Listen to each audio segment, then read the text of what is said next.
Hello friends, मैं विवेक आप सभी भावी अध्यापक और अध्यापिकाओं का स्वागत करता हूं अपने यूट्यूब चैनल न्यूपीडियलेट पाठशाला में। तो कैसे हैं आप सभी?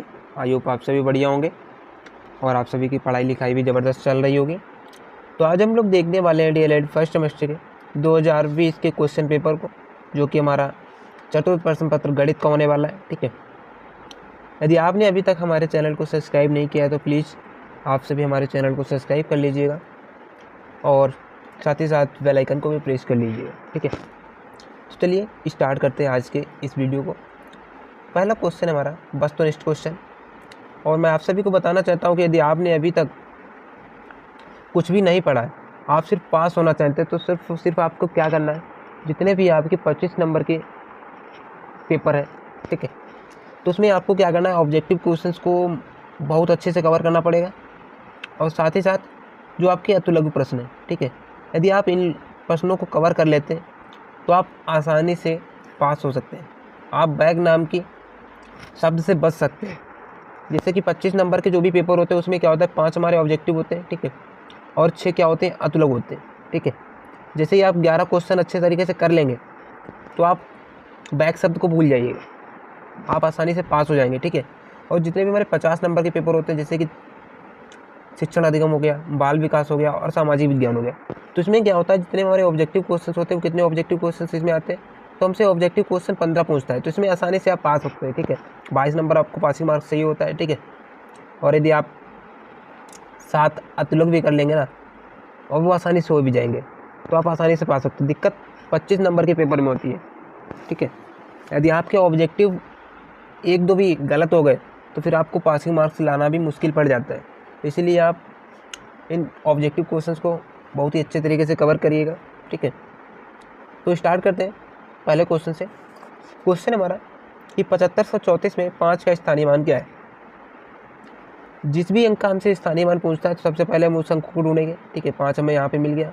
ठीक है, अब देखेंगे कितने अंक है उसके पीछे, तो 1 2 2 अंक है, तो जितने अंक होंगे उतने जीरो लग जाएंगे। ठीक है, 500 हो गया, तो देखते हैं कौन सा ऑप्शन मैच कर रहा है। तो इसका जो राइट आंसर हो जाएगा वो जाएगा ऑप्शन नंबर सी हो जाएगा। ठीक है, 500 इसमें दिया हुआ है। अगला क्वेश्चन है, 2 बिंदुओं से होकर जाने वाले वृत्तों की संख्या कितनी है। 1 2 3 असंख्य, तो 2 बिंदुओं से होकर जाने वाले वृत्तों की संख्या कितनी हो जाएगी, वो हो जाएगी असंख्य। ठीक है, इसका ऑप्शन नंबर डी हो जाएगा। जैसे कि एक ई बिंदु दिया, एक ई बिंदु दिया, 2 बिंदु दिए गए। ठीक है, 2 बिंदु है तो ये व्यास हो जाएगा। तो यहाँ इससे हम क्या कर सकते हैं, एक हमने सर्कल ये खींच लिया। ठीक है, फिर हमने क्या किया, एक ये सर्कल खींच लिया, फिर हमने एक ये सर्कल खींच लिया। ठीक है, फिर मैंने एक सर्कल खींच लिया, तो इससे क्या है, अनन्य या फिर अनंत वृत्त खींचे जा सकते हैं। ठीक है, इसका जो राइट आंसर हो जाएगा ऑप्शन नंबर डी से हो जाएगा। अगला क्वेश्चन है कि 3 + 1/2 प्लस ब्रैकेट -7 सही 4/5 का मान क्या होगा। ये आपको समिश्र भिन्न दी हुई है। ठीक है, आप इसको क्या करेंगे, भिन्न में कन्वर्ट करेंगे तो क्या होगा, 7 + 35 और 4 39। ठीक है, तो क्या होगा, -39/5 आ जाएगा। ठीक है, यहाँ कितना दिया हुआ है, 3/1 प्लस 1/2 माइनस 39/5। अब हम लोग क्या करेंगे, इसका एलसीएम ले लेंगे। ठीक है, तो एलसीएम हमने कितना ले लिया, 10 ले लिया। ठीक है, तो यहाँ पे क्या हो जाएगा, 30 हो जाएगा और यहाँ पे 5 हो जाएगा। ठीक है, और यहाँ पे कितना हो जाएगा, 78 हो जाएगा।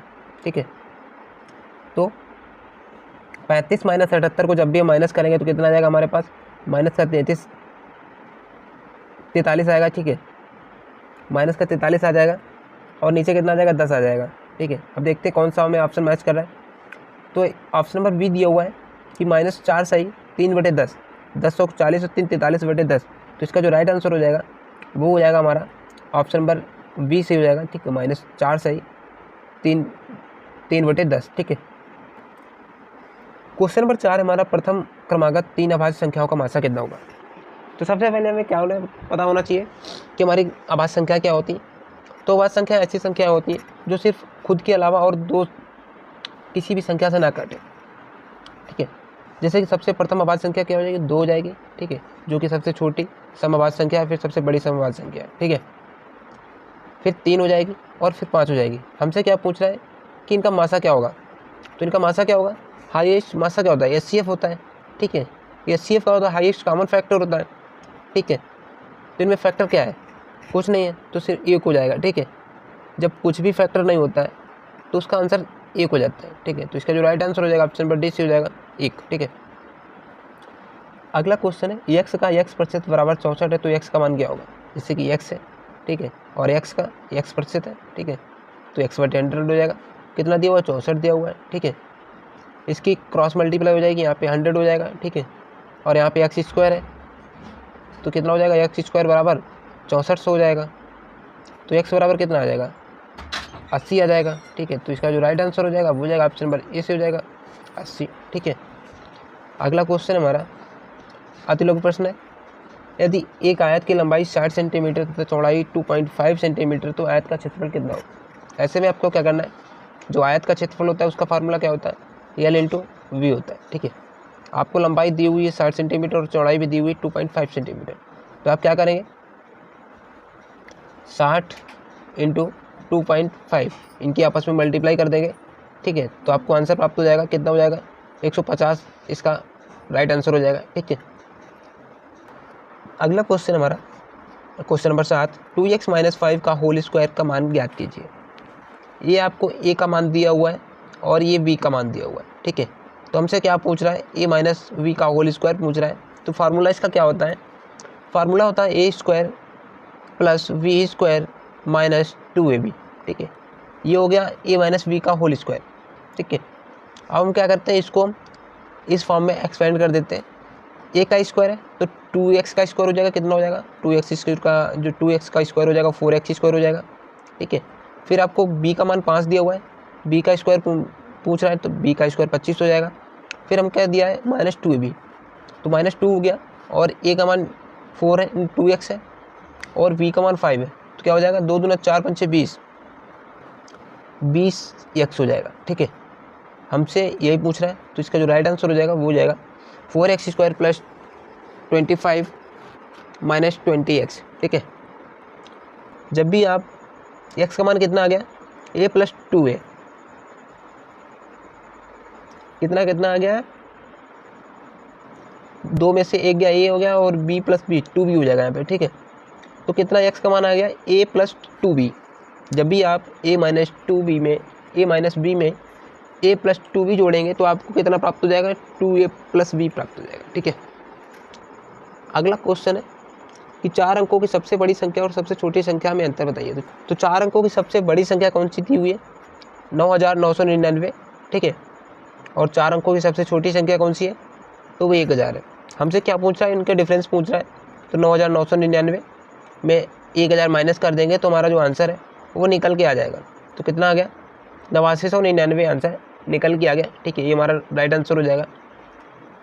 अगला क्वेश्चन है क्वेश्चन नंबर 11 कि 5, 10 व 15 का लघुत्तम समावर्त ज्ञात कीजिए। तो 5, 10, 15 का लघुत्तम हमें लासा ज्ञात करना है। तुम क्या करेंगे, इसको गुणनखंड से निकालेंगे। 5, 10, 15 हो गया। सबसे पहले हम 2 से काटेंगे, 2 से 5 नहीं काटेंगे तो 5 हो जाएगा, 2 से 2 5 10 हो जाएगा, और 15 नहीं काटेंगे तो 15 ही हो जाएगा। फिर 5 से काटेंगे, 5 1 5, 5 1 5, और 5 दिया 15। 3 से काटेंगे, ठीक है, 3 1 3 हो जाएगा। तो हमारा जो एलसीएम निकल के आएगा वो कितना आ जाएगा, 5 दूनी 10 और 10 दिया 30, ठीक है।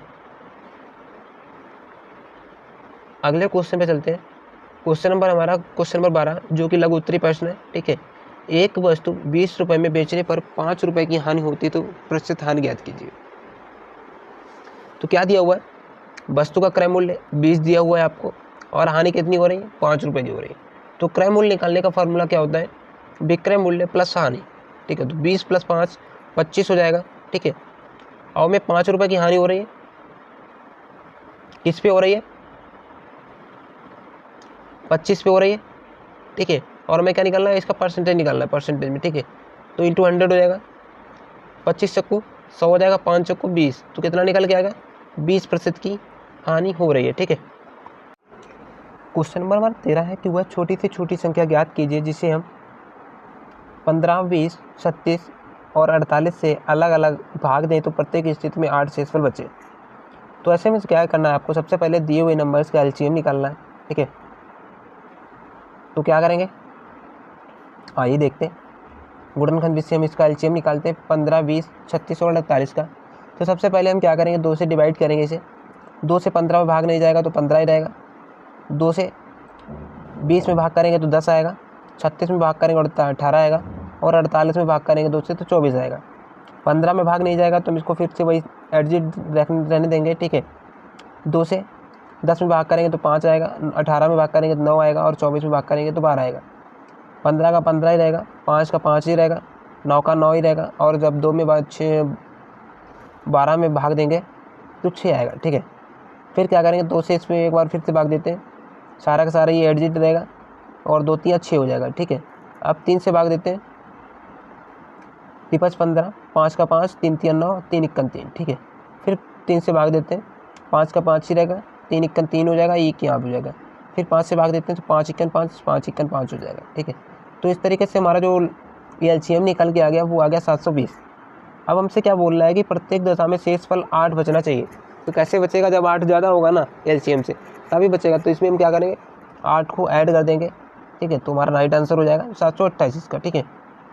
अगला क्वेश्चन है क्वेश्चन नंबर 14। यदि एक रेलगाड़ी की लंबाई 30 मीटर है और 120 मीटर लंबे प्लेटफॉर्म को 12 सेकंड में पार कर जाती है तो रेलगाड़ी की चाल ज्ञात कीजिए। वो भी किसमें पूछ रहा है, किलोमीटर प्रति घंटा में, ठीक है। वो क्वेश्चन में क्या दिया हुआ है कि रेलगाड़ी की लंबाई 30 मीटर है और प्लेटफॉर्म की लंबाई 120 मीटर है। समय कितना हो दिया, 12 सेकंड। तो चाल बराबर होता है दूरी बटे समय। दूरी हमें किस किस की दी हुई है, रेलगाड़ी की दी हुई है और प्लेटफॉर्म की दी हुई है, ठीक है। तो रेलगाड़ी की लंबाई कितनी है, 30 मीटर है और प्लेटफॉर्म की लंबाई कितनी है, 120 मीटर है। समय कितना है, 12 सेकंड। तो 12 120 और 30 कितना हो जाएगा, 150 हो जाएगा। तो 150 बटे 12 हो जाएगा, ठीक है। ये तो हमारी चाल हो गई मीटर पर सेकंड में। हमसे क्या पूछ रहा है, किलोमीटर प्रति घंटा में। तो क्या करना पड़ेगा, किलोमीटर प्रति घंटा में चेंजमेंट करने के लिए इससे 18 बटे 5 से इसमें मल्टीप्लाई करना पड़ेगा।